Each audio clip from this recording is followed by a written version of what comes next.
Être gentil est une vertu, mais quand c'est en excès, vous pouvez vous retrouver dans des situations où quelqu'un profite de vous, ou même vous manipule. Avez-vous déjà ressenti que votre gentillesse est devenue votre faiblesse? Si c'est le cas, cette vidéo est spécialement pour vous.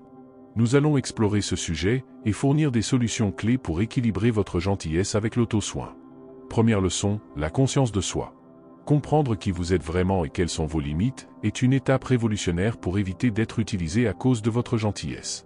Cette gentillesse est une vertu magnifique, une qualité qui rend le monde plus habitable et aimant. Cependant, comme toute vertu, elle peut devenir un chemin que d'autres utilisent pour manipuler ou profiter de vous.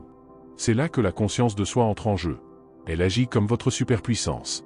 En devenant conscient de vous-même, vous reconnaissez votre valeur et comprenez que votre gentillesse ne doit pas se traduire par une faiblesse ou une invitation à l'abus ou à l'exploitation.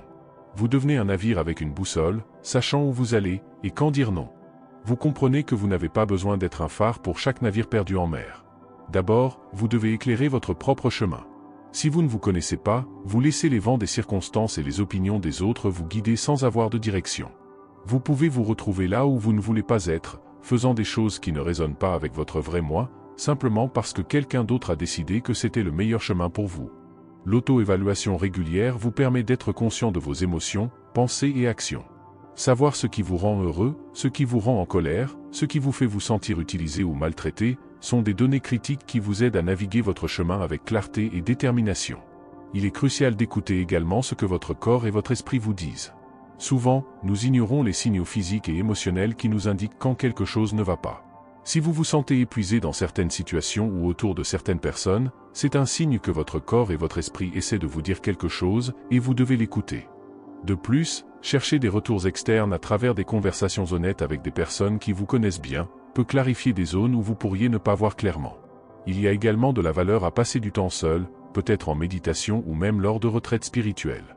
Ces moments de solitude et de réflexion vous permettent de plonger dans les couches plus profondes de votre être pour comprendre qui vous êtes vraiment et ce que vous désirez vraiment. Enfin, mais non le moindre, les conseils professionnels de thérapeutes ou de coachs de vie peuvent offrir des perspectives externes précieuses et des techniques efficaces pour améliorer votre conscience de soi. En étant conscient de qui vous êtes, vous vous protégez contre les tentatives des autres d'utiliser votre gentillesse à leur avantage et à vos dépens. Vous devenez plus fort, plus déterminé et paradoxalement plus gentil, car la gentillesse née de la force et de la conscience de soi est véritablement authentique. Deuxième leçon. Établir des limites claires. Maintenant que vous avez augmenté votre conscience de soi, le deuxième pilier crucial pour éviter d'être exposé et exploité en raison de votre gentillesse excessive est d'établir des limites claires et solides. Une limite n'est pas une barrière qui vous isole du monde. C'est plutôt comme un horizon qui définit clairement où votre espace personnel se termine et où commence celui des autres. Comprendre l'importance des limites personnelles, c'est comme allumer un phare dans une mer sombre et tempétueuse. Soudain, vous pouvez voir clairement où vous devriez aller et ce que vous devriez éviter. Les limites vous aident à naviguer entre les exigences externes et vos propres besoins, en veillant à ce que vous mainteniez votre intégrité et empêchiez les autres de vous tirer dans des directions qui ne vous bénéficient pas. Beaucoup d'entre nous ont été éduqués à penser que dire non est en quelque sorte impoli ou égoïste, mais en réalité, apprendre à dire non quand c'est nécessaire est l'acte ultime d'auto-soin. En le faisant, vous communiquez clairement que vous valorisez votre temps, vos ressources émotionnelles et votre bien-être général. De plus, en établissant des limites claires, vous donnez la permission aux autres d'en faire de même, ce qui améliore finalement toutes vos relations.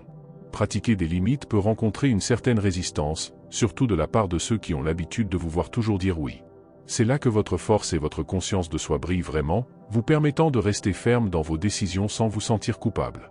Reconnaissez que, en respectant vos propres limites, vous montrez le plus grand respect, non seulement pour vous-même, mais aussi pour les personnes dans votre vie. Il est important de savoir que l'établissement de limites est un processus continu. Ce n'est pas quelque chose que vous faites une fois et oubliez. Vous devez régulièrement revoir et ajuster vos limites en fonction de nouvelles expériences et découvertes de soi. Les limites que vous avez établies dans votre jeunesse peuvent ne pas vous servir en tant qu'adulte, ou même celles qui ont fonctionné l'année dernière peuvent ne pas être appropriées cette année, et c'est bien ainsi, car en tant qu'être humain, vous êtes constamment en évolution. Donc, n'ayez pas peur, établir des limites ne vous rend pas moins gentil ou généreux, au contraire, cela vous permet d'aimer et de donner de manière plus authentique et durable. Troisième leçon, accepter l'imperfection. Cela peut sembler être une contradiction, et vous pourriez vous demander si ce n'est pas mon excès de gentillesse le problème. Ne devrais-je pas aspirer à la perfection pour éviter d'être exploité? Voici le secret, la poursuite incessante de la perfection est un piège. Cela vous rend plus vulnérable à être utilisé, car vous ne vous sentez jamais assez bien, et ainsi, vous vous retrouvez dans un cycle de vouloir toujours donner plus, pour vous le prouver. La dure vérité est que parfois, la gentillesse peut être mal interprétée, utilisée ou complètement ignorée, peu importe à quel point vous essayez. Tout n'est pas sous votre contrôle, tout n'est pas votre responsabilité à réparer, et tout fardeau n'est pas le vôtre à porter.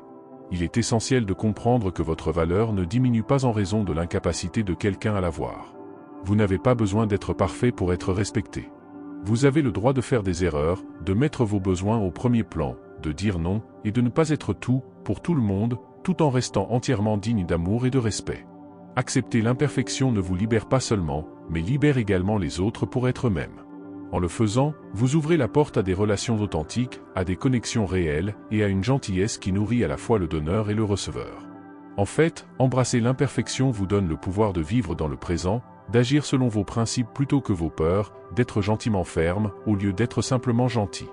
Acceptez que tout le monde ne comprendra ou n'appréciera pas votre gentillesse, mais cela ne signifie pas que vous devez cesser d'être qui vous êtes. Au contraire, cela signifie que vous devez être encore plus vous-même, mais avec sagesse et courage, d'une manière qui honore vos propres limites et besoins. 4e leçon, cultivez une culture de limites saines. Pensez à vos limites comme au mur d'un jardin que vous avez cultivé avec amour. Ce jardin représente votre vie émotionnelle, vos aspirations, votre bien-être général. C'est un espace de sérénité, de paix et de croissance. Si les murs sont trop bas ou inexistants, n'importe qui, ou n'importe quoi de toxique, peut entrer et ruiner ce que vous avez construit. C'est là que l'importance de créer une culture de limites saines entre en jeu. Les limites ne sont pas des barrières qui vous isolent du monde. Ce sont des limites qui vous permettent d'interagir avec le monde de manière plus significative et saine. Elles expriment ce que vous êtes prêt à tolérer et ce que vous trouvez inacceptable. Établir des limites est un acte d'amour envers soi-même. En définissant ces limites, vous créez un espace où votre gentillesse peut s'épanouir sans être exploitée. Savoir où tracer la ligne dans le sable libère votre énergie émotionnelle et mentale pour interagir de manière plus significative avec ceux qui apprécient vraiment votre espace et votre temps. Il ne s'agit pas de couper toutes les relations qui n'offrent rien en retour. Au contraire, il s'agit d'être conscient de l'équilibre dans vos relations. Vous pouvez être gentil avec tout le monde, mais intime seulement avec ceux qui respectent vraiment votre gentillesse. N'ayez pas peur de prendre le contrôle de votre jardin, de planter des fleurs au lieu d'épines, et de laisser ces murs, offrir la liberté de profiter pleinement de votre vie dans un environnement de respect mutuel et d'échange émotionnel authentique. 5e leçon, l'authenticité habilité. Ce concept va au-delà d'être un simple mot à la mode, c'est une philosophie de vie, qui transforme votre gentillesse en une force inarrêtable plutôt qu'une faiblesse exploitable. Vivre avec une authenticité habilité signifie être complètement en phase avec votre vrai moi, sans les masques que nous portons souvent pour plaire aux autres, ou nous conformer aux attentes de la société. Ce masque de conformité est souvent ce qui permet aux autres de profiter de votre gentillesse. Lorsque vous agissez de manière authentique, vous devenez moins susceptible à la manipulation et à l'exploitation. Votre gentillesse devient une extension de votre vrai moi, pas un mécanisme pour obtenir l'approbation ou éviter les conflits.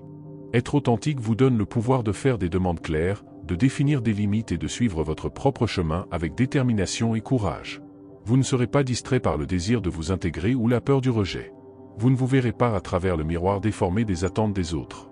Au lieu de cela, vous serez l'architecte de votre propre vie, construisant un avenir qui reflète vos valeurs, aspirations, et bien sûr votre gentillesse intrinsèque. C'est comme si votre gentillesse devenait un phare brillant attirant des personnes et des opportunités qui résonnent avec votre vrai moi authentique. Les personnes qui étaient attirées par votre vulnérabilité par le passé seront maintenant repoussées par votre force, certitude et pouvoir personnel. Ne sous-estimez pas le pouvoir de l'authenticité habilité. C'est la fondation qui transforme votre gentillesse d'une cible facile en une force à prendre en compte. Je vous invite à vivre votre vie avec une authenticité courageuse, à affirmer votre pouvoir et à permettre à votre gentillesse de se manifester dans sa forme la plus élevée et la plus puissante. Leçon suivante, la réciprocité consciente. C'est un autre aspect crucial de cette philosophie.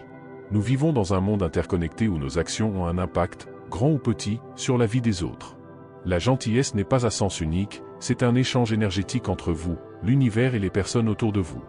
La réciprocité consciente signifie reconnaître et favoriser des relations et des situations où la gentillesse, le respect et le soutien circulent dans les deux sens.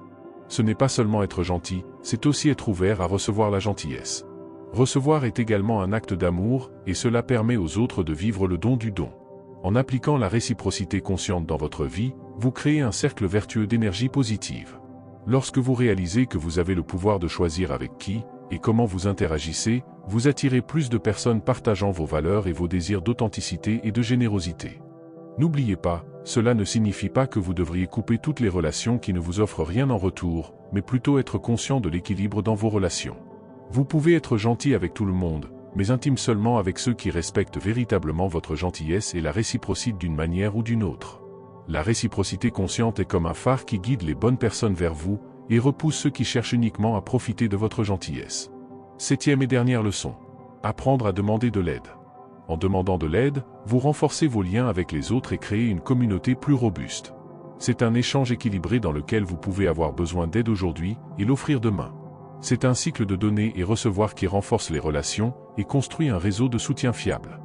On a toujours peur que demander de l'aide est une forme de faiblesse, mais bien au contraire, c'est une action forte et courageuse, reconnaissant votre humanité et invitant les autres à participer à votre vie de manière significative. En conclusion, la gentillesse n'est pas une faiblesse, c'est l'une des plus grandes forces humaines. Votre capacité à montrer de l'amour, de la compréhension et de la compassion est un cadeau, à la fois pour vous-même et pour le monde qui vous entoure. Vous n'avez pas besoin de cesser d'être gentil, vous devez simplement apprendre à être gentil d'une manière qui respecte et honore votre gentillesse véritable et habilité. Lorsque vous appliquez les principes que nous avons discutés aujourd'hui, vous ne vous défendez pas seulement contre ceux qui pourraient vouloir profiter de vous, vous attirez également des relations plus significatives et épanouissantes dans votre vie. Si vous vous sentez inspiré, motivé ou simplement plus conscient après cette vidéo, c'est que vous avez une sagesse pure qui sommeille en vous.